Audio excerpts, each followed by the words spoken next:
Bali po, ang in-install natin mga kapisda ay isa pong 5 meter diameter at isang 3 meter diameter. Ito po in-install po natin dito po sa Tarlac sa may Lapas, sa bayan ng Lapas po, sa Barangay Karamutan, kay Councilor Bobby po. So, isang 3 meter at isang 5 meter diameter ay nagkasya po sa 70 square meter na space ng lupa. Kaya mula Pangasinan ay bumiyahe po kami papuntang Santa Rita, Pampanga sa hatchery ni Sir Kenneth para po kunin ang 5,000 pieces fingerlings na ilalagay natin sa Lapas, Tarlac. Bali, madaling araw na rin po kami bumiyahe para po hindi na kami madata ng napakainit na sinag ng araw para po may biyahe natin ng isda na hindi po nai-stress. Bali, sa tulong na rin ni Sir Kenneth mga kapisda ay mabibigyan natin ng maganda at quality similya itong mga nagpapa-install sa atin ng mga circular pan, itong galvanized pan. Bukod sa healthy po yung isda, maaasahan nyo rin pagka umorder po kayo kay Sir Kenneth ay i-ready niya at i-reserve niya ang inyong mga orders. So ginawa ko guys, pick up. So pwede nyo rin pong gawin dito kung yung iba nais nilang bilangin, pumapayag si Sir Kenneth na bilangin na yan mano-mano, or kung gusto nyo naman ay kinikilo na po siya tapos after mga kilo and then bibilangin. It's up to yung mga idol. Pero kung bibilangin nyo po mano-mano lahat ng order nyo na by piece, ay isa po itong paraan na nakaka-stress sa isda. So, pinili na rin po namin na ikilo na lang muna. And then, after mga kilo, tsaka po bibilangin ng mano-mano. Bali po, ang kinuha natin kay Sir Kenneth is 4 to 5 inches. Pero, ayan, biniyayaan tayo at nabigyan tayo ng mga malalaking isda.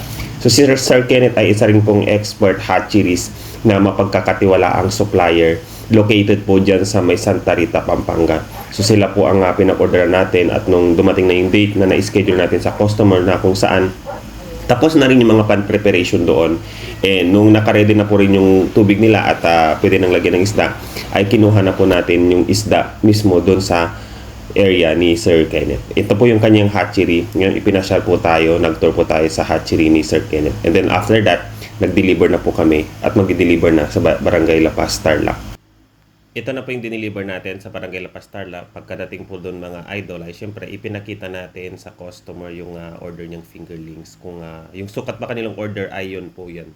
Ayan. Pero dito for the first time ay binigyan tayo ng magandang size yan para kay Councilor Bobby. So ito po ilalagay natin doon sa in-install natin na 5 meter diameter at 3 meter diameter sa kanilang 70 square meter na space ng kanilang lupa. So, ang sistema kasi natin dito mga kapisda, tayo po yung nag-install at tayo na rin po yung nag-guide, nagtuturo kung paano po yung pan preparation. Yan, tayo na rin po yung naglagay ng isda, pati yung feeds, yung kanilang kakailanganin. And then, halos lahat ng tutorial. So, meaning to say, kahit na beginner ka po dito at hindi ka pa marunong ay ituturuan ka po dito. So, ito yung isda na inilagay namin. Ayan. So, una muna inilagay namin ng 3 meters diameter. So, dinivide namin yun. Ayan. So, kailangan kasi dun sa 3 meter diameter ay lalagyan natin ng 2,000 pieces. And sa 5 meter diameter naman ay 3,000 pieces. So, ito pong ginagawa natin mga idol. Ito po ay gagawin natin sa buong bayan ng Lapas. So, ito po ay isa pong para pamamaraan ni Councilor Bobby para tulungan yung kanilang community or kilala sa livelihood program. Ayan. So, ito po, yan, tayo na rin naglagay dyan. Pero, yun nga, dahil tayo nang gag-guide, yan na, ang tubig na ginamit po dyan ay deep well. So, yung preparation din ay ginaguide natin yung kanilang tao. And tayo na rin ang naglagay para sigurado. FYI mga idol, ito ay special request kaya po naibigay natin yung 4 to 5 inches. Pero kadalasan talaga ang dapat lang na ibinebenta ng ating supplier ay nasa 3 to 4 inches. Pero yan, pinagbigyan tayo na gawin to kasi ito po ay request ni Councilor Bobby sa program na gusto niyang gawin kasi para hindi na mahirapan yung mga baguhan na mag-aalaga start na agad sila sa 4 to 5 inches or hanggat maaari kaya is 5 to 6 inches. So dito rin po ay i-tutorial natin lahat na magiging student or ito pong buong bayan ng Lapas ay doon sa 21 barangays na kanilang tutulungan ay tuturo natin lahat ng step. Yung easy steps na lang, yung hindi masyadong scientific or hard to follow. At para na rin sa inyong mga kaalaman mga idol, ito po bago natin po ilagay yung isda ay naglagay po kami dyan ng probiotics which is yun na po yung trending ngayon. At nakasanayang ginagamit na ng mga fish farmers kasi napatunayan na ito po ang nabibigay ng secure doon sa inyong isda para po iwas mortality o yung maraming mortality. So nilagay po namin dyan ay aqua maintenance yung And para na rin sa inyong kaalaman mga idol, yung mga nagpa-install po sa amin ng galvanized pan ay ang ituturo po dyan is from day 1 hanggang harvest para po matutunan nyo paano po mag-alaga ng hito or itong catfish.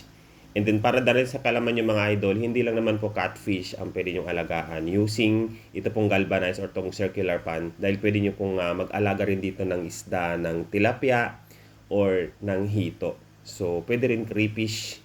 And dagdag ko na rin mga idol, ito po nga setup namin, ito po ay nag-innovate na from the past kasi nung una mga concrete ang itinuturo natin kung paano po gawin yung setup at yung earthen pan. Pero this time po, ito po nag-innovate na, so upgraded, mas madaling sundan kasi po yung setup natin ay ito po yung setup na hindi na kayo mahirapan ma-flush out or maitapon yung mga uneaten foods or yung waste ng isda. So yung dumi na nagiging sanhi para po tumaas yung ammonia sa pan. Ito ay simpleng-simple lang, bubuksan nyo lang yung drainage. So ituturo naman namin yun step by step.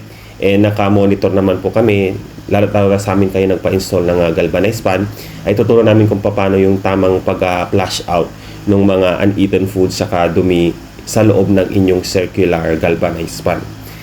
So ito, yung sistemang to, hindi na kayo mahirapan kasi wala na kayong masyadong iisipin unlike noon na magula-hula pa tayo, mag-experiment. Ito, i-follow nyo lang po yung aming guide. So syempre yung paglalagay nyo ng probiotics, may bibigay kaming guides para sa treatment ng inyong tubig or paano ma-maintain na hindi tumaas yung ammonia using probiotics. And siyempre, yun din, using probiotics yung magiging healthy yung isda at magiging maganda yung kanilang digestion. So, lagi ko rin po yan nami-mention.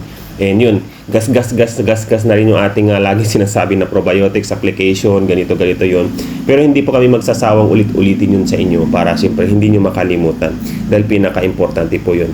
Again, sa mga magpapa-install po sa amin ng galvanized pan, ayun po, i-deliver sa inyo yung item at dyan na rin siya i-build.